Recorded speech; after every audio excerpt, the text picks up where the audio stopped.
अस्सलाम वालेकुम जी, मेरा नाम वसीम मलिक है और मेरे साथ इस वक्त हमारे बहुत सारे सहाफ़ी दोस्त मौजूद हैं। बिल आखिर 24 नवंबर का आगाज़ हो चुका है। वो दिन आ गया है जिस दिन इमरान खान ने, जिसे फ़ाइनल कॉल कहा जा रहा है, इस्लामाबाद की जानिब मार्च करने का ऐलान किया था। तो गुज़श्ता वीडियो में ये बहुत बात हो चुकी कि यहाँ वफाकी दारुल-हुकूमत इस्लामाबाद की सूरत हाल क्या है। इस वीडियो में मैं अपने सहाफ़ी दोस्तों से ये पूछूंगा कि आखिर कल क्या हो सकता है, और फिर ये भी बात करेंगे कि अगर पाकिस्तान बड़ी तादाद में यहाँ पहुँचने में कामयाब हो जाती है तो फिर व्हाट नेक्स्ट। तो मेरे साथ राय साकिब साहब मौजूद हैं, असद चोई साहब मौजूद हैं, मेरे साथ रिजवान गिलज़ई साहब मौजूद हैं, उमर जाट साहब मौजूद हैं और फैज़ान अशरफ साहब मौजूद हैं। रिजवान गिलज़ई साहब, सबसे पहले 24 नवंबर आ गया, कल क्या होने जा रहा है? देखें, जो पाकिस्तान की ये जो पिछली 2 साल सियासी तारीख है ना, इसके अंदर हमने बहुत सी चीज़ें ऐसी देखी हैं जो तारीख में पहली दफ़ा हुई हैं। ख़ास तौर पे अगर सिर्फ 8 फरवरी के हवाले से अगर हम बात करें तो 8 फरवरी में जिस तरह लोगों ने सरप्राइज़ किया है, कोई भी इसको जो मैनेज करने वाले थे वो उम्मीद नहीं कर रहे थे कि ये होगा। अब ये जो कल की कॉल है, आपने देखा कि इमरान खान ने इससे पहले भी कॉल दी थी, 4 अक्टूबर को भी दी थी, उससे पहले जलसा भी हुआ था, लेकिन ये उनकी फाइनल कॉल है। और इस फाइनल कॉल के हवाले से जो तैयारियां हैं, उससे वो ये अक्कासी करती हैं कि इसका कितना खौफ है। ज़ाहिर है, हुकूमत है, उनके पास वसाइल हैं, उनके पास इंफॉर्मेशन ज़्यादा होती है, उनको सारी तैयारियों का पता है। पीटीआई की इस मार्च के हवाले से जो तैयारियां हैं, वो पिछले सारे उनके एहतजाज, जो पिछली 15-20 साल की सियासी जदोजहद है पीटीआई की, ये उनसे बहुत मुख्तलिफ है। और इस मुख्तलिफ होने की वजह सिर्फ यही है कि उन्होंने इस मार्च के अंदर जो चीज़ मैनेज करनी है, उन्होंने लोगों का हुजूम हर शहर में, हर डिस्ट्रिक्ट से लेके निकलना है, और तादाद मैटर करती है। इसी वजह से आपने नंबर्स भी देखे, किसी को 10,000 को, किसी को 5,000 का टारगेट दिया गया।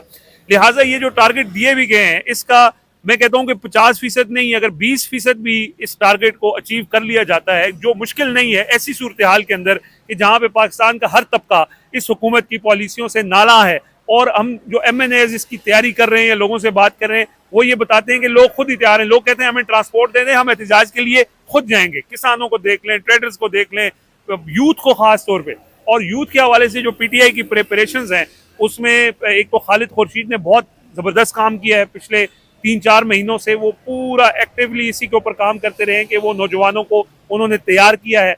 और इसके साथ साथ पीटीआई का वैसे ही खैबर पख्तूनख्वा में आप देखें कि उनका एक वो स्ट्रॉन्ग सेंटिमेंट भी मौजूद है इस हवाले से खास तौर पे। और दूसरा, हमने 4 अक्टूबर को भी देखा था जब अली अमीन गंडापुर आ रहे थे, जब जब जहाँ जहाँ रुकावटें थी, उन रुकावटों को उन्होंने आसानी से अबूर कर लिया। ये कंटेनर जो आपको अकब में लगाए नजर आ रहे हैं ना, ये कंटेनर्स जब लोग आते हैं तो ये कोई कर सकते हैं ना, सिक्योरिटी फोर्सेस उस तरह से उनको रोक सकती हैं किसी तरह।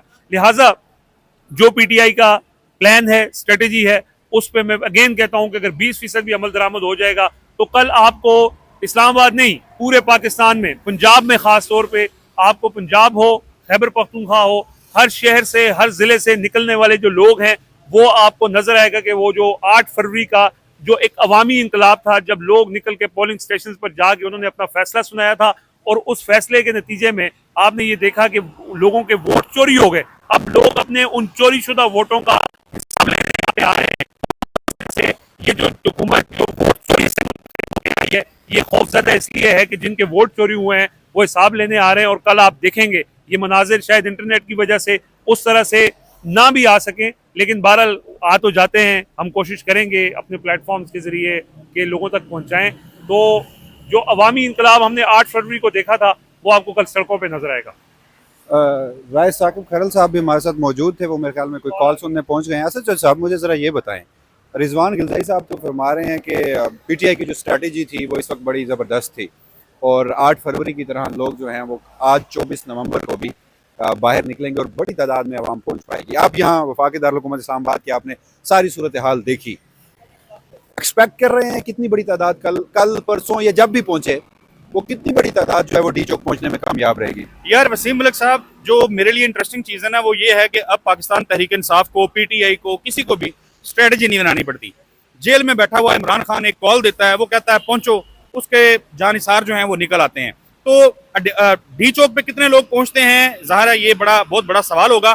ज़ाहिर है अगर केपीके से जिस तरीके से एक्सपेक्ट किया जा रहा है, यानी 30,000 बंदा, लेट्स सपोज, मैं नहीं कह रहा कि 3 लाख लोग आ रहे हैं या 1 लाख लोग जो हैं वो आ जाएंगे, 30,000 बंदा इस्लामाबाद पहुंच जाता है, डी चौक पहुंच जाता है, तो ये बहुत बड़ा नंबर होगा।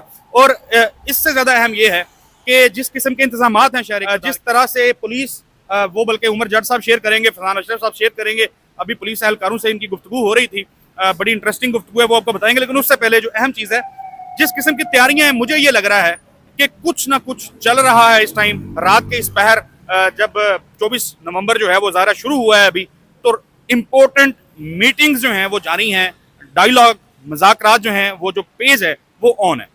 अच्छा राय साहब, अभी जो साहब ने भी फरमाया, रिजवान गलज़ई साहब भी खबर दे रहे थे, वो कहते हैं कि पाकिस्तान तहरीक इंसाफ की इस बार की जो स्ट्रैटेजी है वो बड़ी ज़बरदस्त है।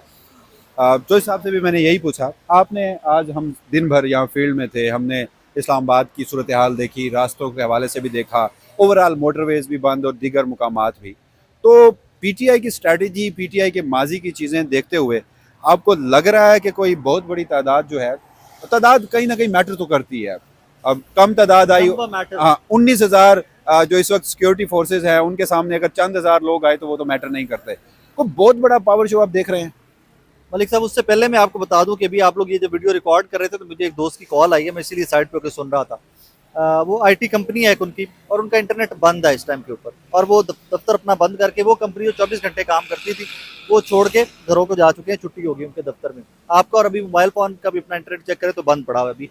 और अभी 24 नवंबर प्रॉपर डे नहीं आया कि जब आपकी ये मार धाड़ और ये सारा जो यहाँ पे जो भी एक्शन या जो भी मार का वो दोनों तरफ से होना है कल।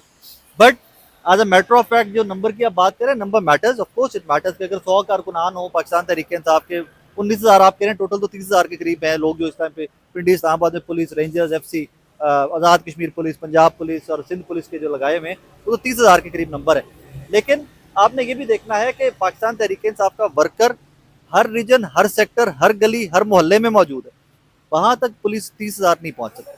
पिंडी को आपने कॉर्डन ऑफ भी करना है, आपने मोटरवेज भी बंद की हैं, आपने उनको भी कॉर्डन ऑफ करना है, आपने वहाँ पर भी रोकना है, फिर आपने गली मोहल्लों में भी पुलिस लगानी है।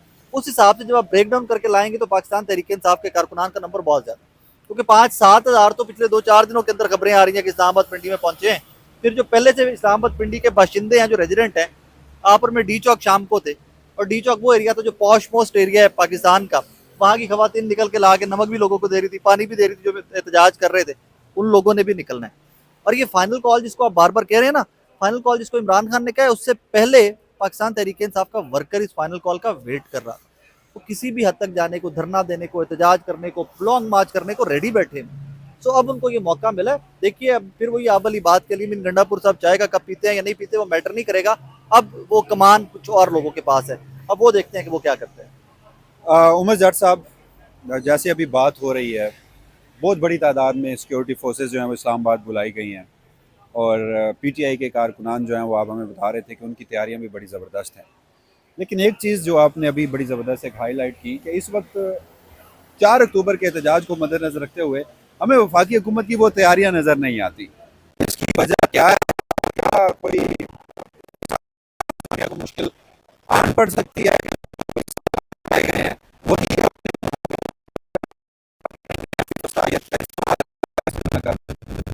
अभी बाकी दोस्त बात कर रहे थे ना, तो मैं नेट चेक सर्फिंग कर रहा था कि नेट आ रहा है कि नहीं आ रहा, तो मैंने वो एक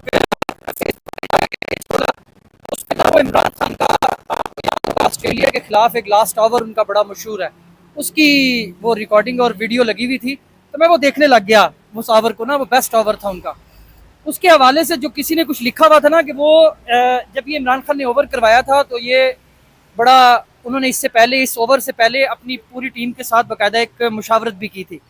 इमरान खान जब फाइनल स्टेज पे आते हैं ना, तो उनसे अच्छा मैनेजमेंट, उनसे अच्छा नर्व्स का जो इम्तिहान है और प्लानिंग स्ट्रेटजी, ये उनसे बेहतर कोई नहीं कर सकता। वसीम मलिक साहब, अभी अगर हम यहाँ पर आपको, मैं आपको वीडियोस दूंगा, आप चलाइएगा, जो इस टाइम खैबर पख्तूनख्वा डेरा इस्माइल खान में फिलहाल बलोचिस्तान के जो काफिले वहाँ पर पहुँच रहे हैं, और डेरा इस्माइल खान में जिस तरीके से उनको वेलकम किया गया है, मेरे पास वीडियोज़ है, मैं अभी वही देख रहा था, उन वीडियोज़ में उनके लिए खाने का बंदोबस्त किया गया है, उनको रिसीव किया जा रहा है।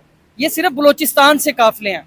आप सोचे जब कल सवात से मुराद सईद के हलके से, मुराद सईद के ज़िले से, मुराद सईद के सूबे से जब लोग निकलेंगे तो उनकी तादाद क्या होगी। सवात मालाकंड से अलहदा लोग निकलेंगे। खैबर पख्तूनख्वा का जो एक हिस्सा जो मौजूद है, जो पेशावर और गिरदो नवा है, वहाँ से लोग अलहदा निकलेंगे। एक जो सबसे बड़ी तादाद है वो जनूबी जो हमारे अजला हैं खैबर पख्तूनख्वा के, उन जनूबी अजला से भी लोग निकलेंगे, वहाँ से भी लोग निकल के मियाँ वाली पहुँचेंगे। फिर आप कैसे मैंने कर सकते यार, आप 2945 इस पाकिस्तान में यूनियन काउंसिल्स हैं, हर यूनियन काउंसिल पे 10-10 मेंबर हैं। पाकिस्तान तरीके इंसाफ की जो तंजीम है 10-10 ओहदेदार हैं।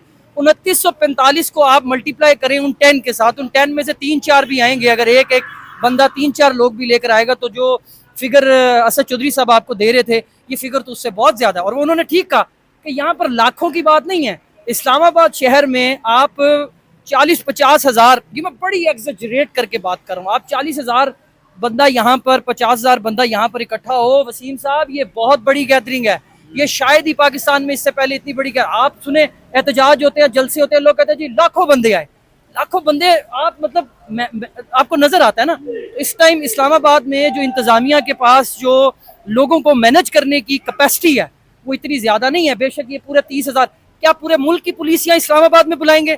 ऑब्वियसली सी बात है ना, लोगों को वहां पर भी तो दे। तो अगर ये 30-40 हज़ार पुलिस इस मोहसिन नकवी साहब इस्लामाबाद में बुला लेते हैं और जिन अजला में से पुलिस बुलाई गई है, कल को उन्हीं मेन जीटी रोड्स के किनारे वाक़े अजला के ऊपर रोड पर लोग बैठ जाते हैं, फिर मोहसिन नकवी साहब की करेंगे। इसी वजह से पंजाब ने कोई फोर्स देने से इनकार कर दिया। पंजाब भी नहीं देगा, सिंध वाले तो वैसे कह रहे हैं कि असि आजाद हासिल, साड़ी तो फोर्स पहुंच ही नहीं सकती। वो आपको याद है लास्ट टाइम भी सिंध की फोर्स ट्रेन पे चढ़ी थी, वो कहीं दादू गोटकी के करीब ही उतर गई थी। और वैसे उमर जट साहब, सिंध के हवाले से मैं सिर्फ एक कमेंट करना चाहूंगा। सिंध वाले बड़े जमहूरियत की बात करती है। पाकिस्तान पीपल्स पार्टी हमेशा जब जब हलीम आदल शेख साहब काफिला लेके निकलते हैं तो जिस किस्म की बर्बरियत सिंध में हो रही होती है ना, यकीन करें पंजाब का तो अपना एक लेवल है, लेकिन सिंध में कोई हद नहीं है। आज भी जिस तरीके से फायरिंग की गई है, आप लोगों ने, सारे पाकिस्तान ने वीडियोस देखी हैं, इंतहाई शर्मनाक है। यानी एटलीस्ट पाकिस्तान पीपल्स पार्टी जो जमहूर की बात करने वाली पार्टी है, जैसी जैसी झूठी, अब मैं क्या उसके लिए टर्म यूज करूं, आप फायरिंग कर रहे हैं पॉलिटिकल वर्कर्स के ऊपर।